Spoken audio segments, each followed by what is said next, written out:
Hello and welcome to another Overpaid Over the Bar World Cup 2026 video with me, Anthony, looking at the first round of fixtures in the group stage. We just finished yesterday or last night here, the first round of the group stages in the World Cup. 24 games we've had in 7 days, and some of the expected teams to do well have done very well. Some of them have not.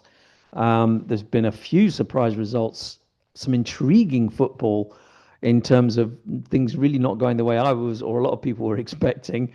Although I did get a couple of things right. I hope you noticed if you looked at my predictions for especially a couple of the surprises for the earlier stages. I'm not going to mention Turkey, of course, but anyway. So Mbappe, Kane, and Messi all scored multiple goals, i.e., more than one in this first round, which is, I think it's exciting. It gives everyone sort of hope that there's going to be a lot of goals in the World Cup from these players, and it makes the imagination run wild about how many goals they could actually score if you follow any of those countries. France, England, or Argentina, who all look well placed at the moment to do well in the group stage. Certainly, England. Last night, I watched my country play great football with a great performance and win convincingly against a decent opposition. I'm not sure, honestly, I'm not sure Croatia are as good as people think they are. Uh, Mainly because although they have a lot of good players, their weaknesses tend to be the same. They all tend to be a bit similar in terms of, especially pace. Across the team, there's a lack of pace, and Tuchel really went for that, especially second half. His halftime team talk has been talked about. That is wonderful to see them coming out and really attacking at the point in the game where they absolutely needed to do that. So it's a little strange to be an England fan at this point because normally the media is getting nervous. People are getting asking why this player isn't playing or why the tactics are so negative. And although I was a big fan of Southgate for a lot of his tenure, I honestly can see how this manager could have done a better job already in certain games than Southgate because of the tactical confidence he's given his team, not just the tactical news, but the confidence he's given these players to seize that game because that game was there for the taking. And I didn't have any doubts about that. I thought our defending wasn't terrible, but we shouldn't really have given it away, especially the second goal. And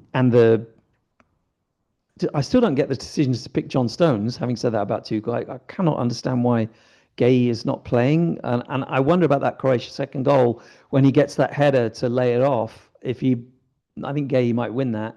I mean, that's completely hypothetical, and I'm doing what I said. Everyone, what I was complaining about, everyone bitching after after the first game. Um, I mean, obviously it's only the first game, and English fans are always like fans from every country get carried away. I know a lot of people hate. I think the problem is that Scottish people and Welsh people, and to a certain extent Irish people, have to suffer the British media, and that they get fed up with all the stuff that gets talked about, and I completely understand that. Although in other countries I've lived in, that's not the case. There's not somebody watching it that isn't from the country, and it's exactly the same. Like in other countries, when they're winning, they get all carried away, and when they're losing, they get all doom and gloom. If it's a football country, that's what it's like. So clubs, clubs, countries that didn't do so well. Spain were held to a draw by Cabo Verde, which is sensational. Now, I don't know if you know the YouTuber Stunt Peg. She's a British football YouTuber, and she concentrates on, I would say, alternative ideas for videos. And her idea for this first game, Cabo Verde Spain, was to go to Cabo Verde and walk around the streets and just film the people watching the game. And of course, she had no idea the result would be such a massive win for the people. But it's a beautiful video to watch. So if you haven't seen that, I do recommend it. Then Portugal, my residence here in I live in Lisbon in Portugal, and yeah, I haven't been out today yet, and I'm not sure what the reaction is about that. Obviously, people can't be getting can't be too happy about that. And I don't know what, I mean, I know the talk from everybody else in every other country is Ronaldo has to leave. He's the problem. I didn't think he was the problem. I think there was one occasion in the game where he could have passed instead of shooting. But actually, I thought the midfield and the wingers were the problem. That they didn't actually run around enough. They didn't actually create enough in the game to get the ball forward. So I mean, I know he's very old and you know arguably shouldn't be there, but honestly, I didn't think Cristiano was the problem in that game. Not a huge Ronaldo fan, but that's just my opinion. Then we had the team that I tipped as the absolutely definite winners of the USA group, which is Turkey. They lost to Australia, and honestly, I never thought that would happen. But again, they had all the possession. Australia scored with fantastic breakaway goals. Brilliant result for Australia. Great performance. Nice to see. And then Brazil, and this is the one I did say I thought was very possible, is that they failed to beat Morocco. And honestly, I thought Morocco were the better team for most of this game. I don't think at much point in this game Brazil controlled it. And I honestly did expect that, having watched Morocco a few times before this tournament. I don't think Brazil are capable of winning this World Cup. I mean, they could easily get it together during the tournament, but there just isn't the structure there. The central midfield just doesn't have the ability to dominate. And Morocco are a strong team. There's no doubt for me, Morocco are strong. They will possibly cause as many upsets as they did at the last World Cup in this tournament. Right, the hosts, USA, Mexico, and Canada. USA, I stayed up late to watch that game, and I was really glad. I fell asleep in the second half, which I mean kind of died down. But their first half performance was electric, very exciting, and none of us are much big fans of the American government, but it's still nice to see the American team playing so well because it can boost the sport in that country. And their players are fairly likable. It wasn't just Pulisic who was singled out by a lot of people. It was all their front line was excellent in this game. The third goal by Balogun is an absolute delight for me. It's my favorite goal of the tournament so far. It's not the best, been better goals, but it's just my favorite goal because it's one of those ones where he has to do everything tightly, technically, and then he's finishing, I think, with his wrong foot. He finished one goal with his right foot and one goal with his left foot, and I think he's right-footed, and he's finishing with his left foot there, which is a beautiful finish, where he's curling it into a small space that he's got available to the goalkeeper's right. That was definitely a magic moment for me of this week.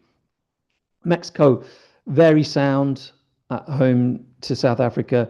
It's difficult to say how good Mexico are. They didn't look great. They didn't have to look great. South Africa rather, are really could be very weak in this tournament.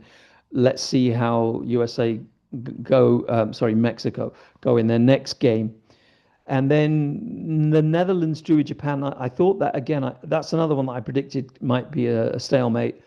Netherlands, that was a good game too. I didn't see it. I wasn't able to see it. And that group is kind of wide open. Now we'll look at those forthcoming fixtures in a moment. So let's look now at my fantasy team before we move on to next week's fixtures. Let's look at my fantasy team performance in round one. It wasn't great. It wasn't great. 76, but there were a lot more points available than that. So I'm not totally happy about that. I've ended up with a 800,000 rank, which is it's okay, but not good. So my German players brought in some points, but not as many as I'd hoped.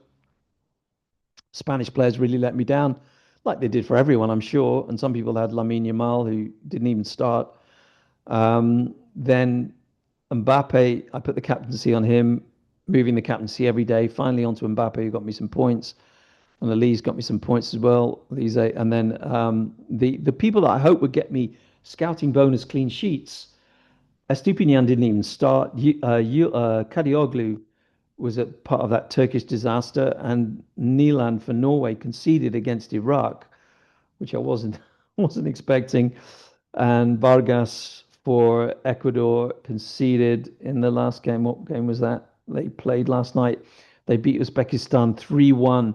So that was a good performance. Well, I don't know if it's a good performance. I saw the highlights this morning. Very nice goals by Colombia. Very exciting for them with Luis Diaz scoring in that game as well. So I've taken some hits. It's for fun, this World Cup. It's not stressful like FPL.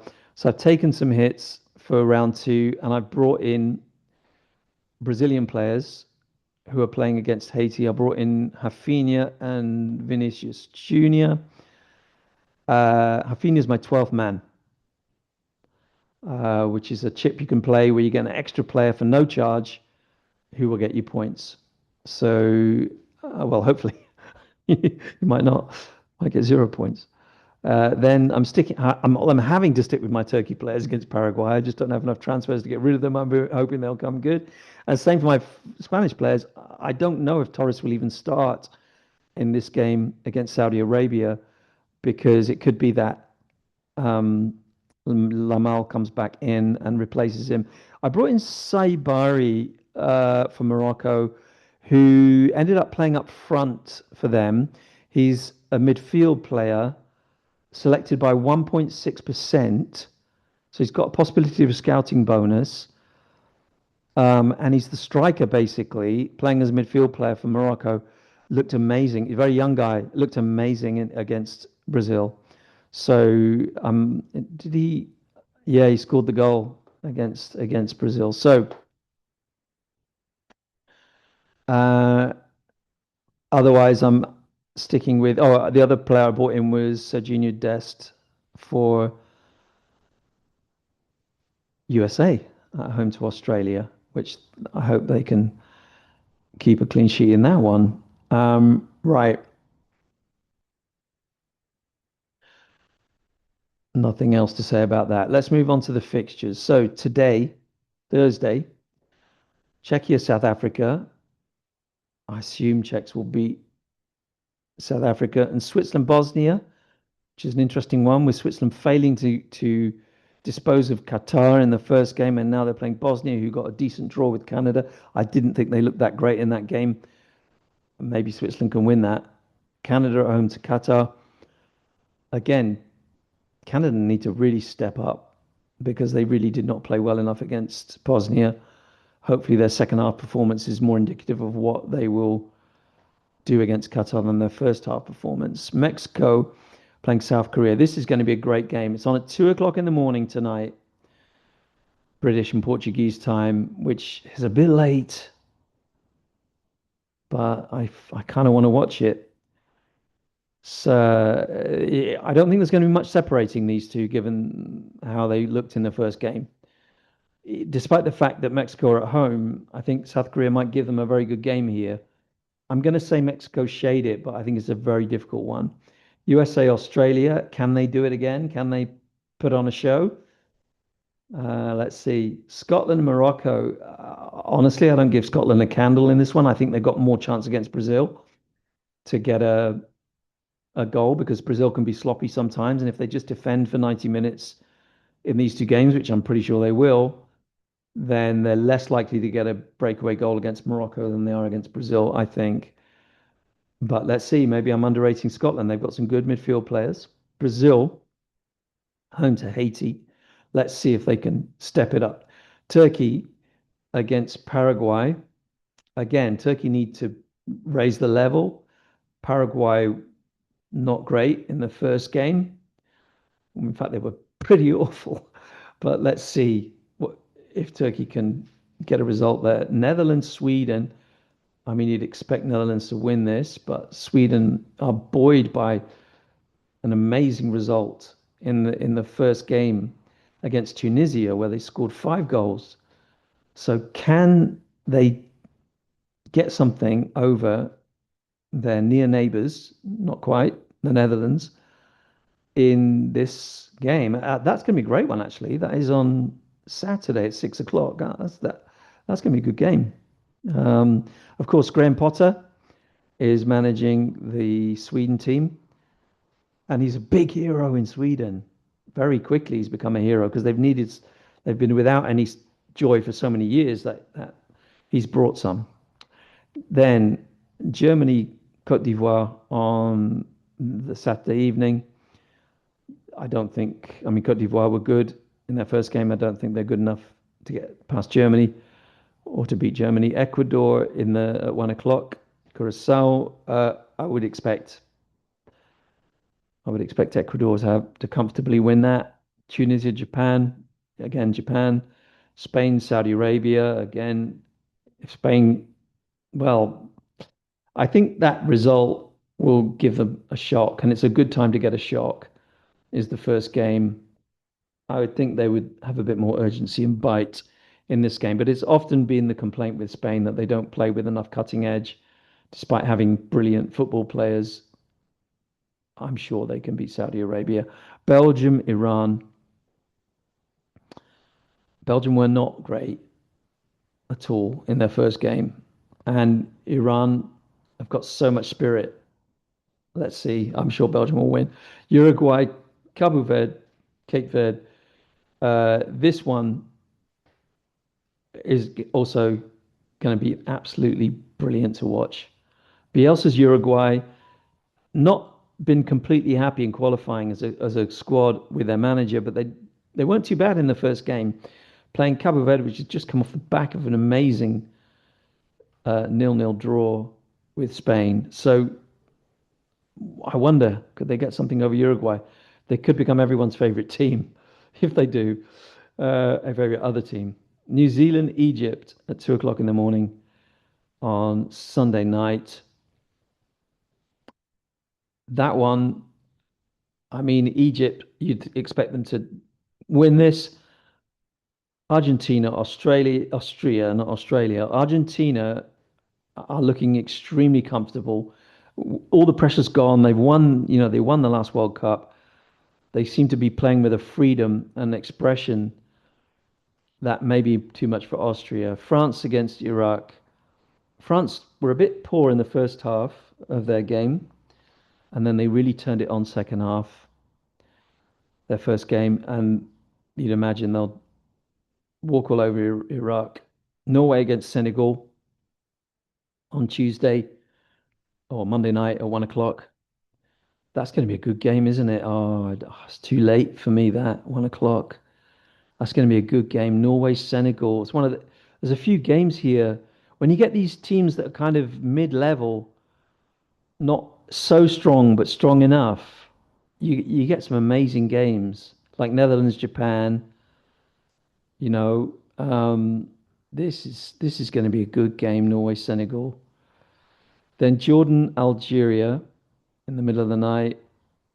That is probably the one of the weakest matchups in the whole, absolutely the whole tournament. I mean, Argentina's group could not be easier, really, for the favourites in that group. So I suppose Algeria will beat them. Portugal, Uzbekistan. I mean, Portugal, again, a bit like Spain, they're going to have to come into this game with a very strong mentality and a very aggressive game plan, I think. England against Ghana played well. Ghana got a 1-0 in their first game. I haven't seen all the game, but they did well in their first game. But 1-0 against Panama does not suggest that they will be good enough to get something from an England team that is firing. Panama against Croatia, Colombia against Congo, DRC. That one's also a good game. 3 o'clock in the morning, though. That will be a good game as well.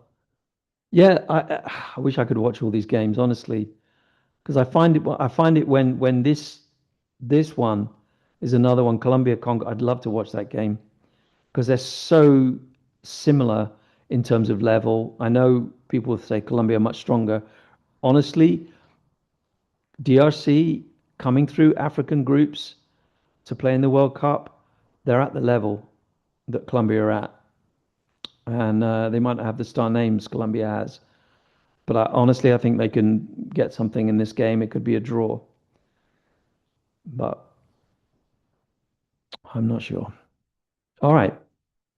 So that is, I'm sorry, I got nothing else special for you today. I was hoping to talk to certain people about certain countries, which might still happen in the next few days, where I can do a video with someone to concentrate on the fortunes of one country or another. This one was a bit England biased because of my English nationality, which I can't change.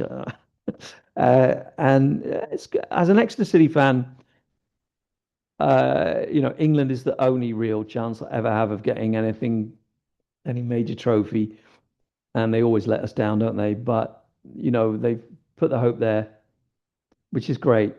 To be running with that hope for a week or two, that's nice. So looking forward to the next game a lot. If you've enjoyed this video, give it a like, please, and I'll see you soon. I might see you sooner than 7 days this time, but I'm not promising anything. Take care. Bye.